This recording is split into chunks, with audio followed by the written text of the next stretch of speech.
Hey folks, my name is Ravish and welcome back to another video in this series of DevOps interviews. Now this interview was the most awaited interview because a lot of people have asked me that can you please post something on Ansible. So this interview was around 50 to 60 minutes long, but most of the part was on the product that we are going to that I cannot post it over here. The only excerpt that I have taken over here is somewhere close to 20 to 30 minutes.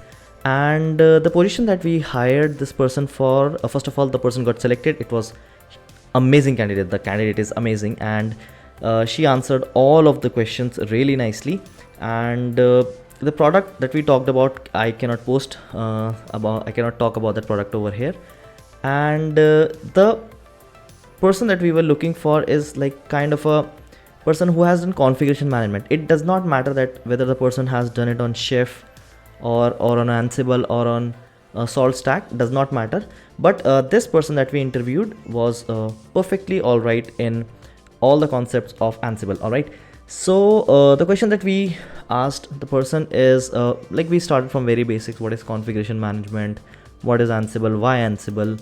What is CI/CD over here? How it is used? Explain the modules, the inventory, the Ansible vault, and a lot of other conversation. The one very interesting thing about this interview is we would ask the person to install Nginx using Ansible playbook.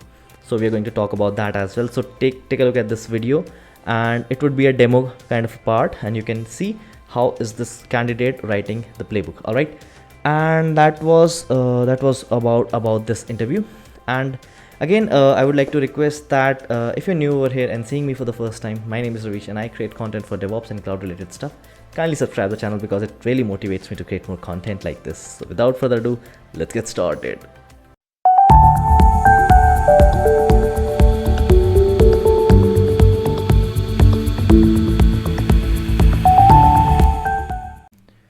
Hi Ridhima, good afternoon. Hi, Ravish. Good afternoon. How are you today? I'm fine. What about you? I'm good. Had lunch? Yeah, just had. Okay, great. So, Ridhima, I hope the HR has briefed you for this position, and we are looking for someone who is good on configuration management, basically. Uh, so, we had multiple options of Chef, Salt Stack, and Ansible. I went through your resume and saw that you worked on Ansible, right? Yeah, right. Okay. So, how much experience do you have in Ansible? 1, 2 years. 1 to 2 years. Okay, Yeah. that would be fine. Okay, I got the good feedback from my colleague from your first round. This would be your second round, and we are looking for someone who is uh, more into DevOps, particularly Azure DevOps, and the infrastructure we have is on AWS.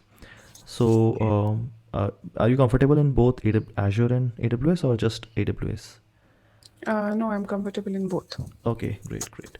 Okay, so I'll be asking a few questions on configuration management on Ansible only, and at the end of this interview, I would be giving you a task in which I'll be asking you to write a playbook. So I hope you have written a playbook in your past organization, right? Yes, definitely. Okay, great. Yeah, Ritima, please go ahead and feel free to introduce yourself.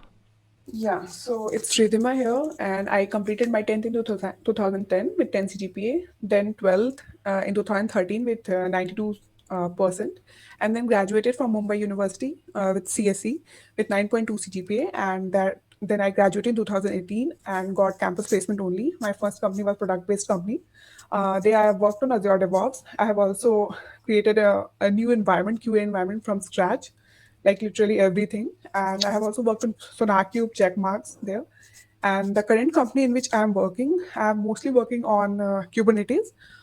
Gloomish is one of the tool on which I'm also working. Loki, Prometheus, Grafana. So these are things on which I'm working. And I have also worked for last 1 year, I can say 1 and 2 years for Ansible for configuration management. So yeah, Okay, okay. So, like, what is your total years of experience? 4 years. Okay. And the current company is your second company, right? Yeah. Okay, great. Okay, so yeah, I'll start from the very basics and then we'll level up in this discussion. Okay, so All right. uh, Can you please explain me what do we understand by configuration management?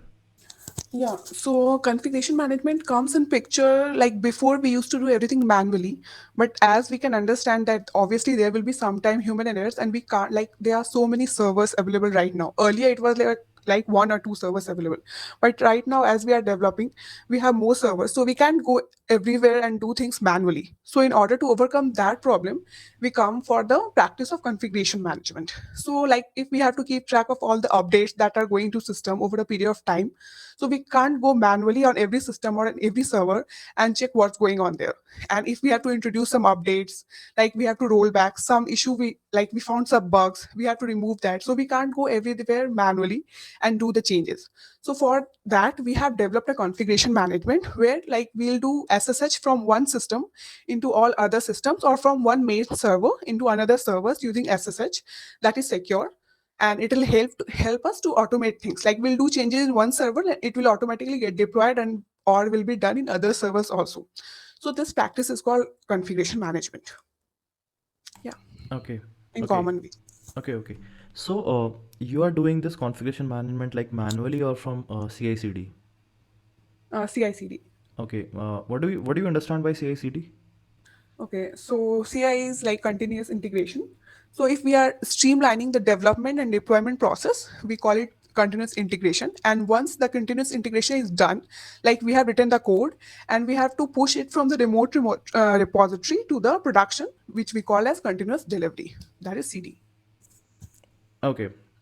Okay. So, as we already know that there are multiple tools available in the market like Chef, SaltStack.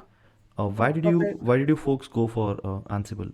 Yeah. There are so many reasons to choose Ansible over like Chef, Puppet.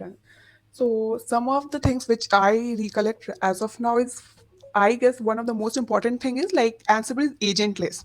Like Mm-hmm. in Puppet and Chef, you have to provide a software or agent to manage the nodes. Like my laptop is one node, master Mm-hmm. node, and others are slave nodes. So if we have to communicate, no, then we have to install a software or agent in on all the nodes in Chef or Puppet. But if you're using Ansible, we don't have to do that. So this is one of the most important part, that Ansible is agentless. Second, that Python is used for creating Ansible. And as we all know, Python is like currently one of the best language and very easy language to learn. So Ansible is based on that. So it's very easy for everyone to learn that. So that's why we'll use Ansible. And the third one, as I've already informed, we are using SSH there, which is passwordless, and like it's very secure.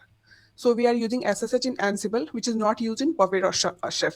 And the fourth point, we can say that we are using push architecture. So what is push architecture now? So when we write some code in our system which we call node also, and master node, and we have to push it to the other small nodes like small systems or slave nodes.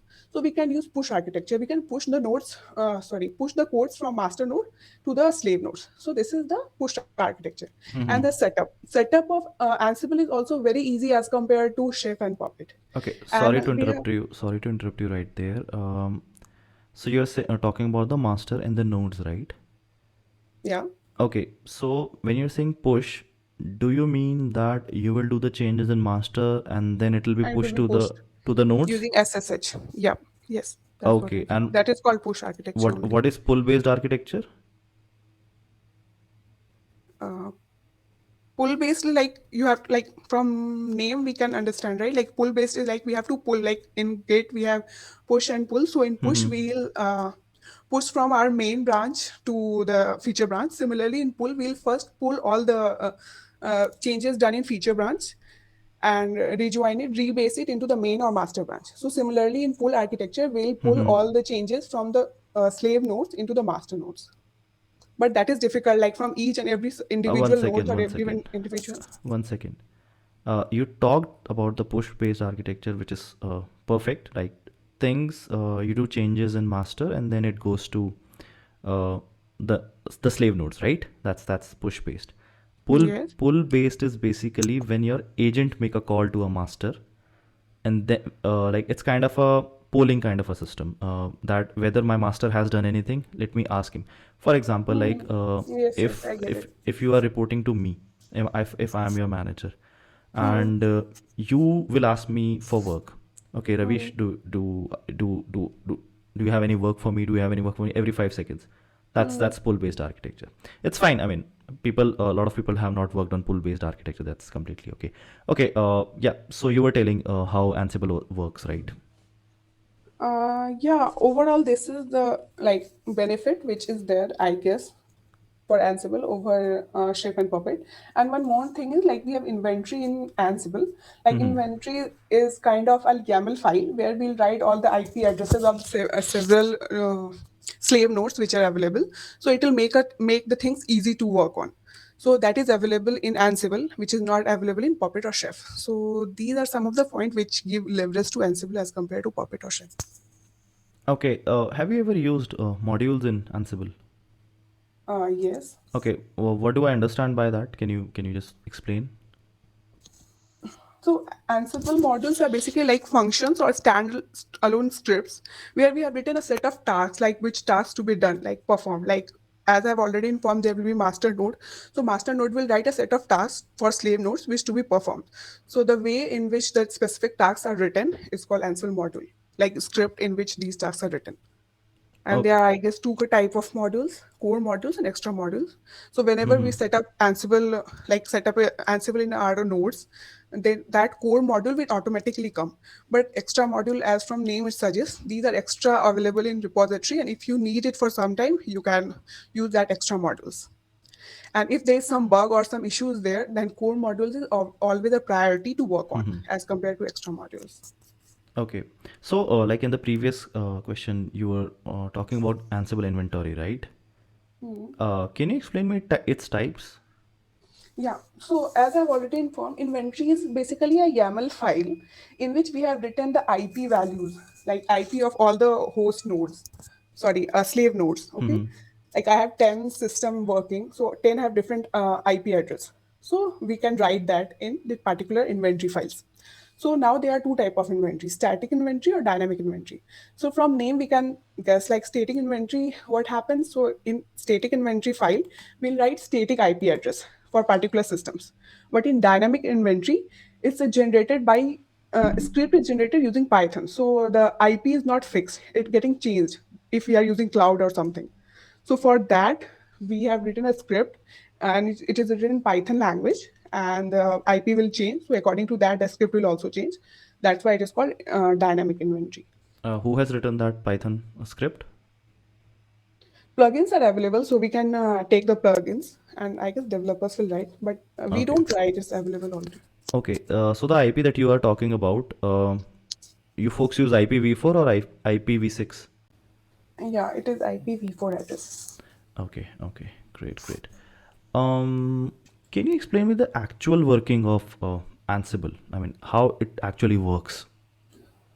Yeah, so we can say that Ansible is actually a combination of three things, which is modules, playbooks, and plugins. So modules, as I have already informed them, that those are small codes which will get executed, and there are many inbuilt modules which come as a starting point when we install Ansible. And playbook contain of lots of tasks. Like playbook is basically combination of plays. And what is plays? So in plays we have a group of set of tasks. Like first we have to install nginx, then we have to start it, then we have to stop it, we have to do configuration changes. So these things we'll write in a block, and which is called as a play, and the combination of play is called a playbook. So and Okay. then we have third thing called plugins. Mm-hmm. So plugins are again special kind of modules that run on main control machine, or which is the main node, and it is basically used for logging purposes.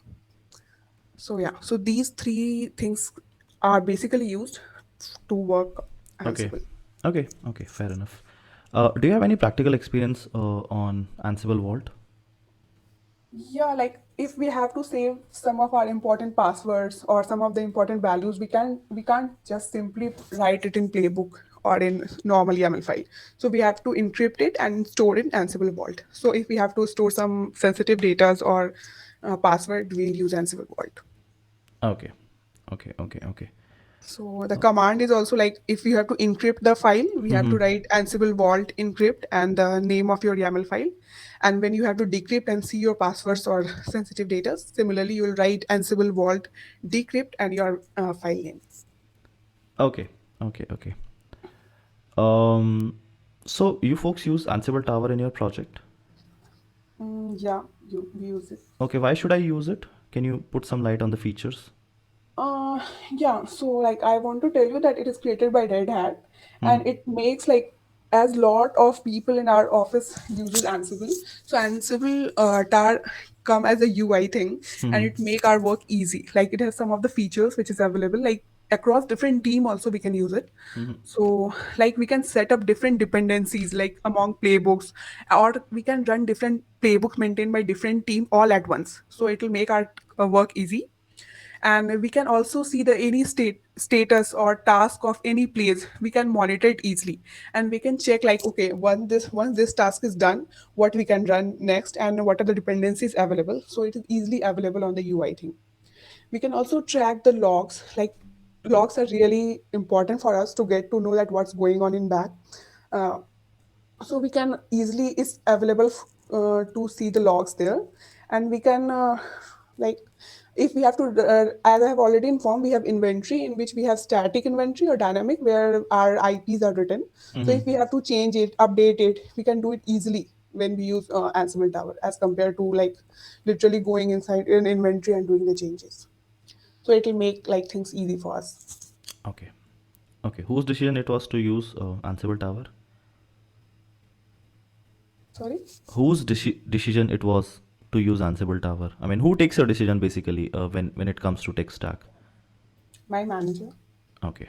Okay. Cool. Okay. So consider a scenario in which you have multiple files with you. Okay. Hmm. Hmm. And you want to copy all those files to a target host. And this has to happen recursively. How would you Hmm. do it? So generally there is one copy module that help us to do it, but we can also use something called synchronize. So they, for example, we can write synchronize source, the path of the file where it is available, and destination where we want delegate to, and then we have to write the inventory host name, like whatever IP and all is there. So in this way, it will help to copy from source to the destination. Okay. Cool, cool. Um, how do you use Ansible to create encrypted files? As I have already answered this question, like we use Ansible Vault for Okay, this. okay. So the command will be Ansible Vault create. Like no, that was for like if you are encrypting a file, Mm-hmm. the file is already created. Then you will use Ansible Vault encrypt and file name. But now you're asking how to create the already encrypted file. So Yeah. for that, I guess we'll do Ansible Vault create and then the file name. So it will prompt a create password page, and then you have to write the password two time, I guess, for confirmation also. And once you write the password, then the encrypted file will get created and it will be safe. Like once you enter the password, only then it will open, and only then you can edit the data there. Okay. Okay. Fair enough. Um, so you were talking about the components in Ansible when I asked how Ansible works, right? So how do you differentiate between a playbook and a play? Uh, I can say that playbook is superset and like play is subset of playbook. Like in play, we have set of tasks as I have already informed, and like in play, we have set of tasks written, like what task do we perform in stepwise. And when there are large number of plays, then that can be aggregated and together they are called playbook. So plays come inside playbook. Like simply we can say that a playbook contain lot one or more number of plays, and similarly inside plays we can have one or more number of tasks. So Okay. yeah. Okay, okay, fair enough. So yeah, this would be my last question for today. As I talked, like, if I give you any question to write as a playbook, you would be able to do that, right? I can try. Yeah. So you'd be using Notepad plus plus, or you'd be using any any No, IDE or no. VS Code or something. I have Notepad plus plus. Okay. Please go ahead and share your screen. Okay, so I can see your screen. Okay. Can you? So the problem statement is you have to install Nginx using Ansible playbook. That's very basic. Okay. Install Nginx using Linux. playbook. So that would be all. Also, the size is very small. Can you just expand it a bit? Do you have a mouse with you? Hmm. Yeah. Press Control and then scroll the button up. Uh, Up. Yeah. Perfect. Perfect. Now I can see. Yeah. Can you just write some script? That script. Okay. Yeah. Not 100% like similar, but overall Okay. I structure just I want to can. get the idea. Like, have you ever Yeah. written them or not? Yeah. So according to my understanding, first of all, it's very important we have to give the host name where we Mm-hmm. want to install it. Mm-hmm. So, so host. So for example, we can take like any web server we are using. Mm-hmm. For example, we can say like okay, staging web Okay. server Okay. is the host which we are using, and then we have to provide like on which port. So if you have to provide port, you have to provide variables. So Okay. we'll do like this. How do you take care of the indentation? Or do you use any plugin in VS Code or something?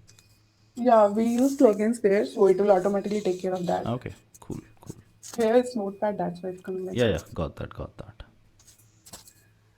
Uh, what I was saying? Okay, we need a port. Yeah, for a web server, we are using a port, so we that will come inside variables. So Mm-hmm. that like if it is server, so we'll do like this server port. Any number you can give. As of now, I'm giving it 80. Like yeah, and like as I have only one. Sorry, I have only one task as of now to Mm-hmm. install Nginx. Okay. So the second thing will come is tasks. Okay. What are the tasks we have? So we can write the name of the task. Its name is So all the install tasks that I will write will come under this under this. task, Yeah. right? Yeah, Okay. as of now we have only this. If we have set of tasks like install Nginx, after that configure Nginx, after Mm-hmm. that start Nginx, end Mm-hmm. Nginx, all tasks will come here only. Okay. Great. Great. Nginx. This is the name of the task. Okay. And yeah, again we have to write uh, like we have to write a template from where it's taking configuration files. Okay. So whatever path is there, you can write it here, like source, file, source, computer, C, wherever it is. So we'll write it here, and then we have to notify. This is also one a precautionary measure kind of thing to restart the Nginx if some issue happens. Restart Nginx. Similarly, we also have like if And we are writing do we need that backslash after Nginx? uh, Okay. after that we all if we are writing a good playbook, we can also add handlers also. I think So spelling is wrong. yeah, sorry, handlers. Okay. So in this again, we can add similarly the name to. What does handler do? So in case of any change happen, any changes happen, so it Mm-hmm. will reinstall everything, like all the tasks which we have written. So the task, like as of now, our task is to install Nginx. So if any configuration changes happen, here, like here, I'll write template, right? Mm-hmm. So if any configuration changes happen in template, it will come work of handler to restart the Nginx. Okay. All right. All right. Got it. Yeah. Yeah. So again, we have to write name and what is the service we are providing.